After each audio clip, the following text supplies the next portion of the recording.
Hello, readers. We have been working on expanding our background knowledge about our topic, especially when we come across something in our articles or our websites that we find confusing. And so we are going to continue to work on this skill, right? So the text that you might be reading, especially as you get outside of our text set that we have in Schoology, you might be coming across websites and articles that are really challenging. And these authors really expect you to become this expert reader on your topic. And this means the language becomes more difficult, the vocabulary becomes more difficult, and you're going to need to get a lot more background knowledge on your topic in order to understand, right? And at other times, it means the author will use those unfamiliar words and then mention a concept that is totally critical to understand the text. But they don't give you any support to help you understand what those critical or tricky words might mean. So, luckily, there are some things you can do when things begin to get tricky. Today, I want to teach you that once you're in a text, you sometimes need to still go outside of that text to deepen your comprehension of the tricky parts. Specifically, it can help you to turn to text that might be easier or might give some more explanation, right?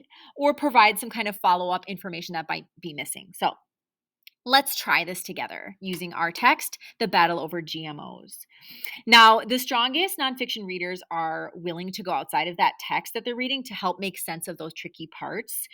And going outside of the article or video or website, even if it's just like a minute or two, can really help increase the understanding of the confusing parts. So let's read on.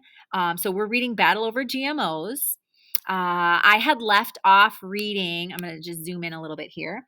I had left off reading I don't think we know enough. Okay, so let's read on a little bit. We're going to look for places where the author expects this expert reader, okay? And we might need to go outside of this article to get additional information. All right. So I think I left off right here, actually. The first GMO, a tomato that ripened without softening, was sold in the US in 1944. Okay, so far we're okay, right? Because we just watched the video about the tomato that got um, some genetic modifications, right? So we already know about this. Okay. It was later taken off the market. Ooh. In 1966, soybeans and corn that resist herbicides and kill pests were introduced. Both crop plant provided extremely popular with farmers. Today, 94% of soybeans and 93% of corn planted in the US is genetically altered, and most of it ends up in processed food. Okay, I kind of feel like the author is expecting us to be an expert reader because she mentions this word herbicide. Herbicide. So I'm like, what is an herbicide? I'm not 100% sure. So maybe I could find a text or a video that explains what an herbicide is. And that's what powerful readers do. So let's try searching for a super easy article or example of what an herbicide is on the internet. And the way you go about this is you get into your Google and you're going to just search, right? What are herbicides? Don't forget for kids at the end, so it's an easy level reading, okay?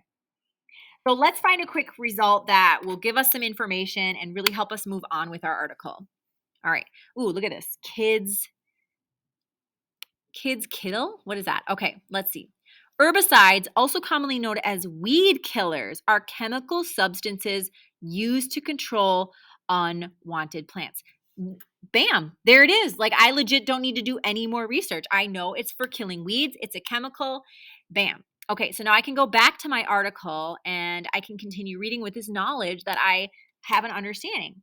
That's what powerful readers do. They pause, they understand when they don't know something, and they look it up on the side. Okay, I want you to try this. I'm going to continue to read a little bit different part here. I'm going to fast forward to this A Boon to Farmers over here. All right. And I want you to try this. when you come to a part that's confusing or a part where you want to go to outside information to feel like an expert, I want you to take notice. Okay, a boon to farmers. Maybe you're just like, wait, what's a boon?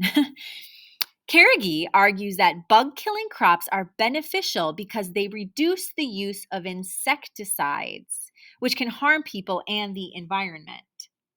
Between 1996 and 2011, bug-killing corn reduced insecticide use in corn production by 45% worldwide.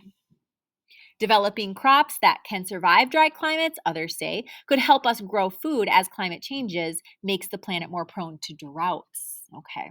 Such crops could make a difference for the drought-stricken states like California. Okay. So, name for yourself what part feels tricky here and why. So, some of you might think the word insecticide is something that you might need to stop and look up. Some of you wanted to research more about maybe how these crops could help these drought stricken states. Um, and some of you maybe even need to do some research on what is a drought to really understand what they are. So, readers, do you see how when you come across parts that are confusing, it's your job to clear up that confusion? And when you're on your own, you can pull up that cell phone or your computer or your internet browser and really educate yourself about those things that are confusing when you're doing research. Okay, so let's get started. Continue reading articles, websites, and watching those videos, and pause when you come to a confusing concept or vocabulary word and look it up. Clear it up for yourself so you can fully understand the research that you're doing.